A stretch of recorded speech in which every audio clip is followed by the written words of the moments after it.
bahwa mesin tetes itu tidak seperti merebus telur. Jadi yang pas di belakang saya ini mesin tetes yang belum jadi 100% ya. Jadi dia itu adalah 2 kotak, kapasitas kurang lebih 250 per kotak, 2 susun. Jadi seperti ini. Kenapa saya menjelaskan tentang mesin tetes yang belum keluar, bahwa sesungguhnya saya adalah pembuat mesin tetes. Jadi bukan katanya, ini faktanya, ini belum kelar salah satu, namun sudah dioperasikan. Yang bawah itu sudah dioperasikan. Di luar sana yang mengalami down dalam meneteskan atau memutuskan, wah saya tidak bisa, ternyata itu banyak sekali, wah saya dalam itu sekian persen. Ternyata kegagalan di mesin di penetes itu bukan hanya faktor daripada mesin.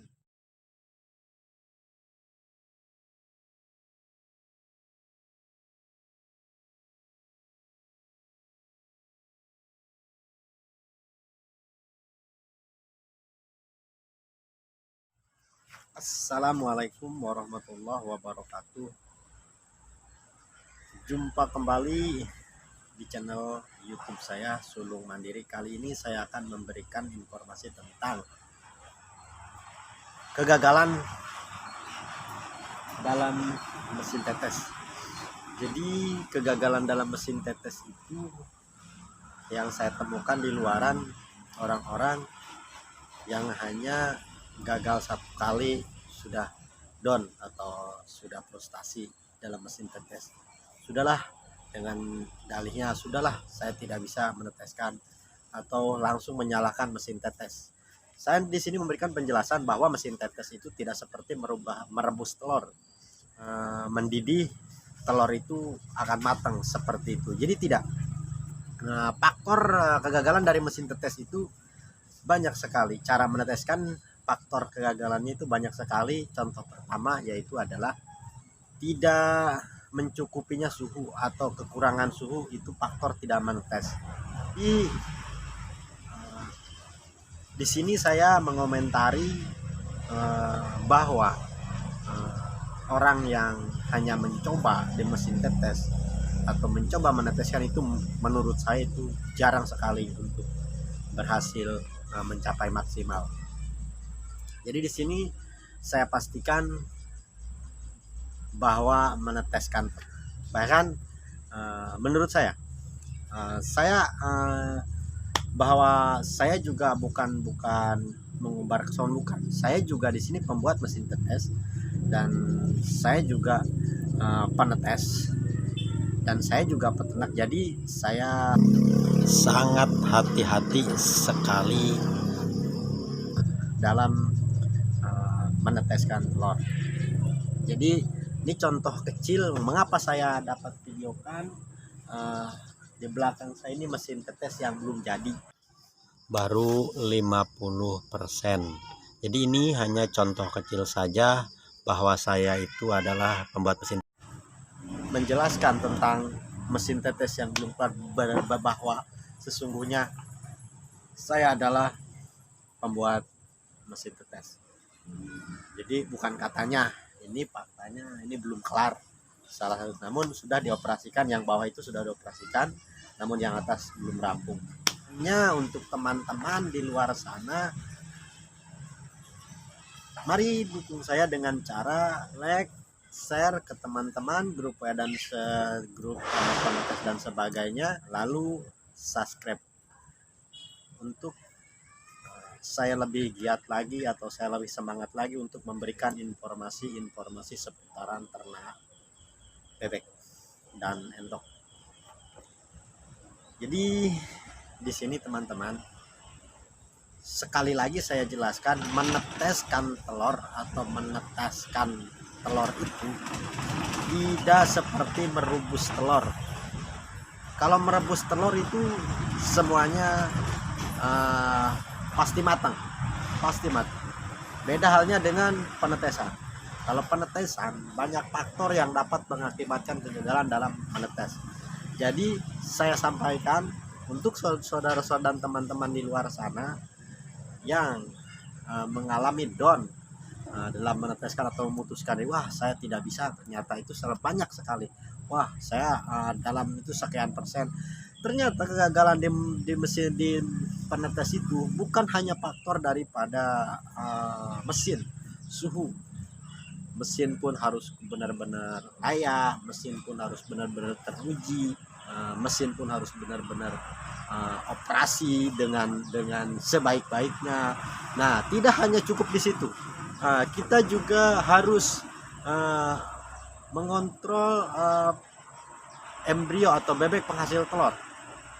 Mungkin di sini juga kegagalan dalam menetes itu, kita telur itu dibuahi dengan embrio cowok atau dengan jantan. Itu jantan 50:7 untuk tutorial di kandang saya. Untuk jantan ideal di mesin tetes, dan umur di atas 10 bulan untuk usia betina. Itu ideal di mesin tetes.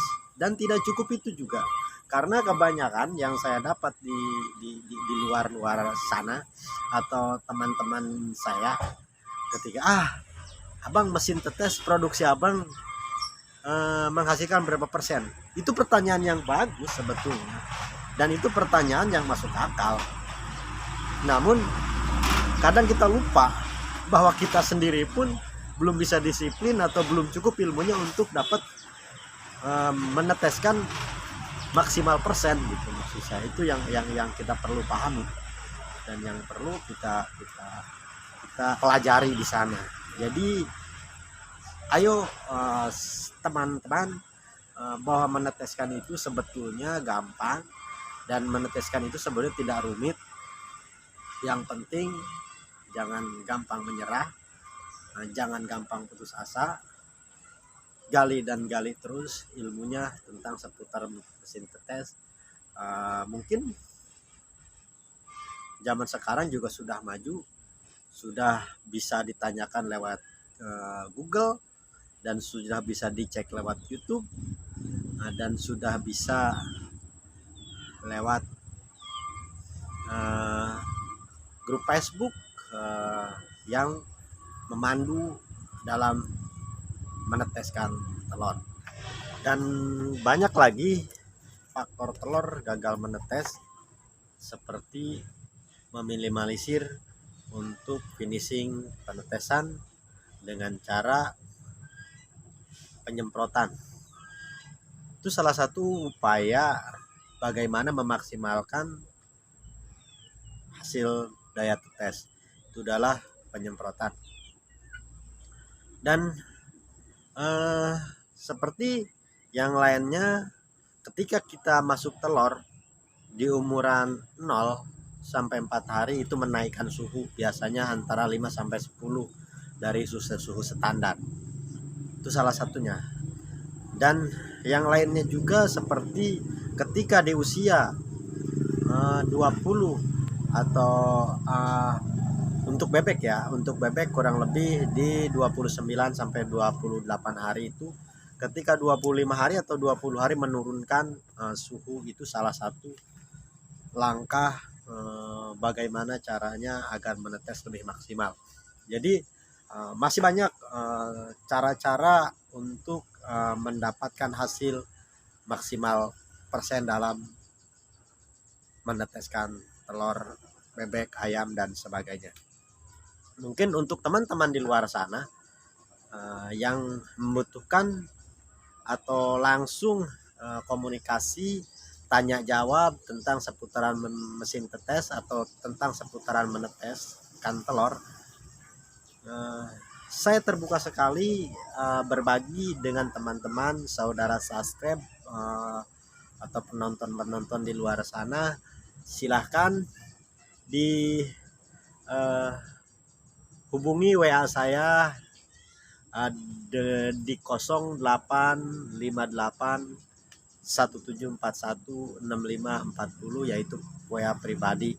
Namun saya ingatkan juga, ketika chat di WA saya mungkin jarang respon, karena saya juga manusiawi dan saya juga kuli, sibuk dengan nguli ya, bukan sibuk karena apa-apa, mohon maaf, sibuk nguli juga kadang, jadi chat lambat respon. Namun lebih efisien atau lebih cepat respon saya biasanya telepon WA langsung di 08 58 1741 6540. Silakan teman-teman menghubungi saya untuk tanya jawab seputaran mesin tetes atau seputaran meneteskan telur. Insya Allah saya jawab, atau insya Allah saya berbagi pengalaman dan berbagi ilmu, niat ingin berkah. Mungkin hanya itu yang dapat saya sampaikan. Semoga informasi ini atau video ini dapat bermanfaat untuk saudara subscribe dan saudara penonton di luaran sana. Saya ingatkan juga untuk tetap bantu saya dengan cara like, share, subscribe, dan komen tentunya, agar saya lebih semangat lagi untuk membuat video-video berikutnya. Saya akhiri, wabillahi taufiq wal hidayah. Wassalamualaikum warahmatullahi wabarakatuh.